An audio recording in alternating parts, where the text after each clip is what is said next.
আমি আসলে খুব বেশি বুদ্ধিমান নয়। আমি শুধু সমস্যার পেছনে অন্যদের চেয়ে বেশি সময় দিই। আমি আস্তে চললেও কখনো পিছনে হাঁটি না। পরিশ্রমের ফল তখন পুরোপুরি পাওয়া যায় যখন একজন মানুষ হার মানতে অস্বীকার করে। তুমি কত ধীরে চলছো সেটা কোনো ব্যাপার নয়, না থেমে চলাটাই আসল কথা।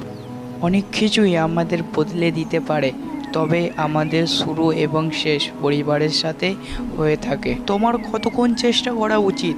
যতক্ষণ না কাজ হয়। আপনার কখনো হার মানা উচিত নয় যতক্ষণ না পর্যন্ত আপনাকে পরাজয় স্বীকার করার জন্যে অন্য কেউ জোর করছে। যদি আপনি কখনো কাজে অসফল না পেয়ে থাকেন, তাহলে আপনি নতুন জিনিসের আবিষ্কার করছেন না। যদি কোনো কাজ আপনার কাছে খুব গুরুত্বপূর্ণ হয়ে থাকে, পরিস্থিতি যতই আপনার বিপরীত হোক না কেন, তাহলে আপনার তা অবশ্যই করা উচিত।